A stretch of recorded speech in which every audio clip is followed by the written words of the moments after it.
Hi there, Aries. Welcome back. It's time for your ex-love no contact read. It's Priestess and Medium Rosalind. I hope you're having a beautiful January 2020. I also wanted to let you know that I am so thankful and grateful for you, Aries, and your thousands of views from the past couple of months. We're growing the channel together as a family.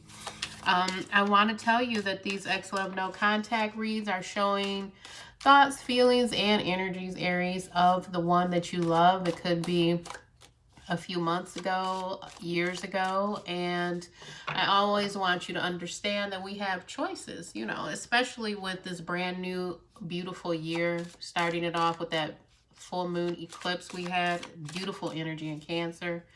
And it's time to focus on, you know, your ex-love. What are they thinking and feeling? And what you may feel and think, and how that is still very powerful in your life, okay? Because I'm encouraging you to have your hopes, wishes, and dreams. And sometimes it's not a closed door. It's a door where we're still learning. And we may need to activate, you know, different parts of ourselves so we'll know and understand, right? So please like, share, and subscribe here. We're all a family here with no judgment, okay? So let's get into your reading, Aries, on your ex-love no contact for January 2020. Their thoughts, feelings, and energies. Ex-love no contact, thoughts, feelings, and energies. I've already pulled romance oracle cards for you here to give you some of their reflections already, Aries. We have It's Safe for You to Love, Give and Receive, the Highest Gift of All. Okay, and we also have finances and career. Finances and career are affecting your love life. This person, Aries, literally could be working and not understanding that it's safe for them to add in the other element of you again into their lives. They could feel that because of their work goals, their employment, things that are happening for their new year, that they don't know if they can fully invest time back into a relationship with you. Okay, that could be some of it. Some of it is that they are blocking their heart chakra because they don't understand their own love language with you, their own vibration with you.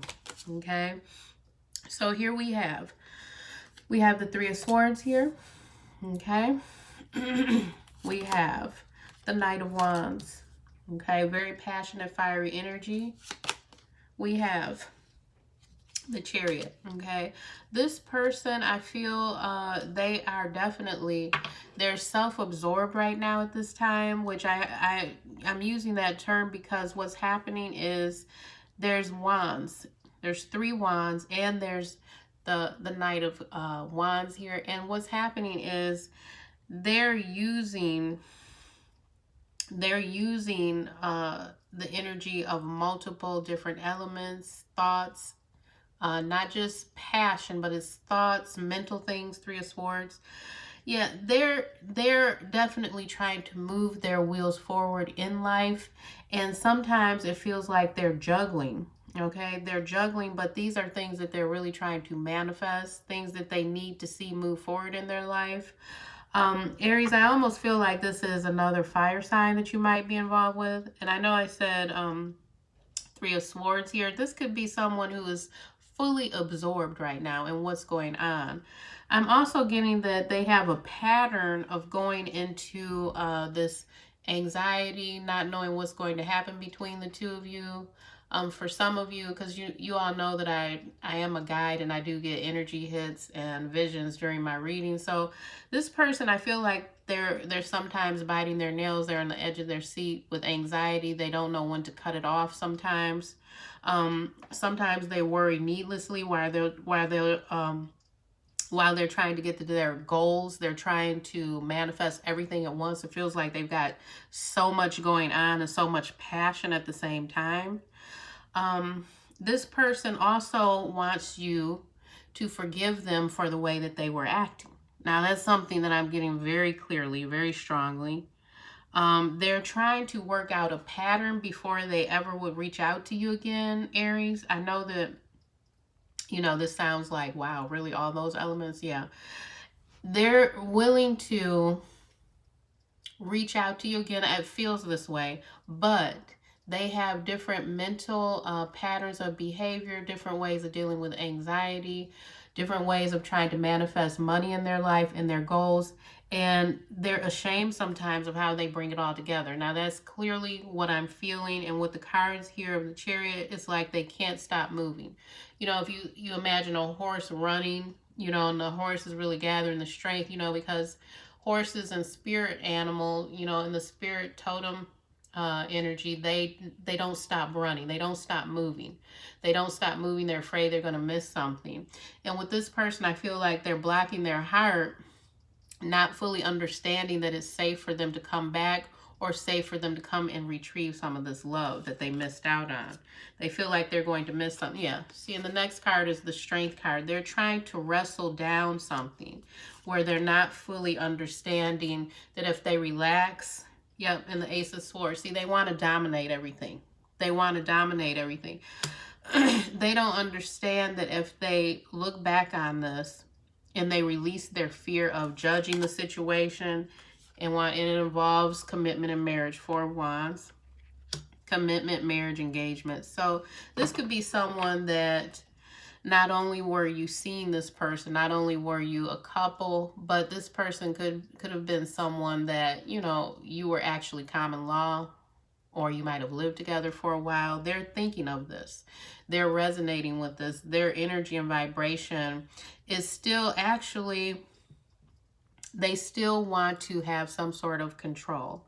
They have not yet learned to release that mechanism of going after a goal with all of their strength, trying to wrestle it down. They don't understand how to integrate their frequency of their heart. Okay. This person, Aries, it feels like they need love. They need the frequency of love. It feels like you can send this to them somehow. Now, I know you all have not heard me say these things before, but it's very pronounced and clear. Okay, for 2020, we're all moving along and we are powerful. We're all gods and goddesses. We don't always embrace it. And this person is someone who you could actually, in your own sense, in your own energy, you could start to help this person by sending love and light to them, by writing a letter. Even if you never ever send this letter, if no one else ever sees this letter, you could write a letter to them. You could pray for them, maybe a few minutes in the morning, dedicate a little bit of your time to this. And as you do that, you know, imagining and seeing that it's going to help them come out of this energy of wrestling something down and being so dominant, when really all they want is the 4 of Wands. They want trust, love, engagement, moving on together.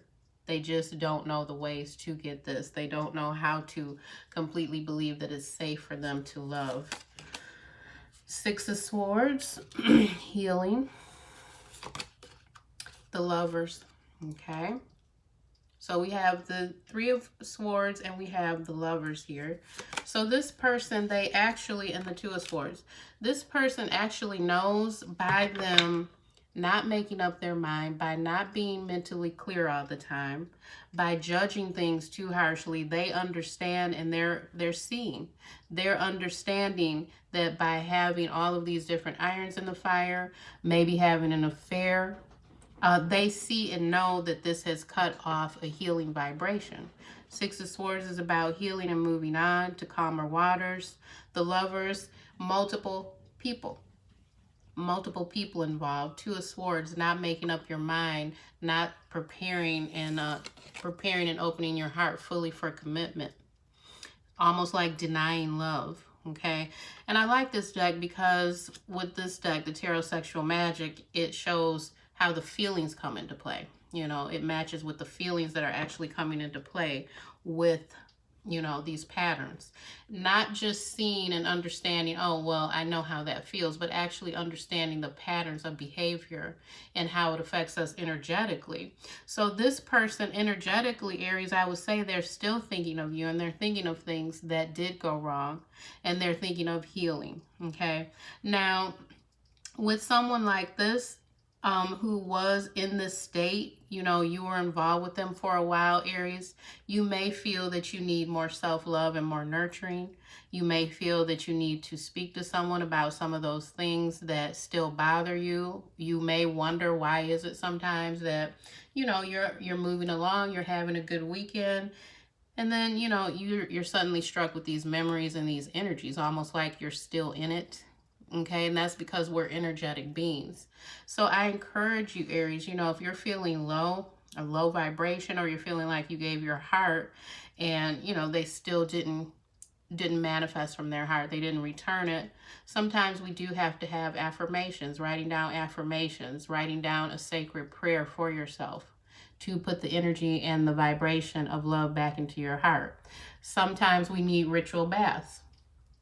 You know, sometimes we need those things to perk up and clear, you know, perk up our own energy so that we're matching that frequency that we're seeking, okay? Staying in a lower vibration and a lower frequency, sometimes it gets kind of toxic where you and the person are courting to one another, okay?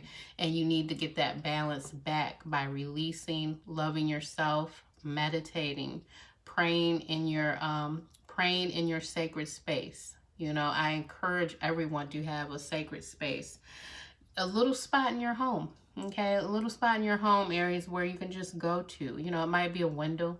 It might be that you have your bath and you pray before your bath, okay? It could be that you have a candle that you feel is special to you. I do those things for people. You know, I am shamanically trained. I think you all know that. But these are the things that happen within the person that we're still thinking about. We're still attached to them somehow. We're still remembering. And sometimes you'll hit a frequency where it feels like they're still around you. You're still involved with them. And that's because we have not fully let ourselves go. We have not fully activated our self-love again back into ourselves. We have not fully released some of these cords to this person, okay? Now, in addition, Aries, my reconciliation reads, they're posted, okay? I did get a lot of views on those. You might want to check into your reconciliation read in the videos below. Those were done a couple of weeks ago, because sometimes what happens with the ex-love no contact, you can see what they're thinking and feeling. You can see some of the things that went wrong and gain more understanding, and then understand if this is truly something that you wanted to pursue in the form of reconciliation, you know, wanting this person to return, actually putting time or energy into trying to reconcile. So that's another element of my readings too, okay? So Aries, I'm wishing you the best and happiest rest of your day. I'll talk to you all soon, okay? Bye-bye.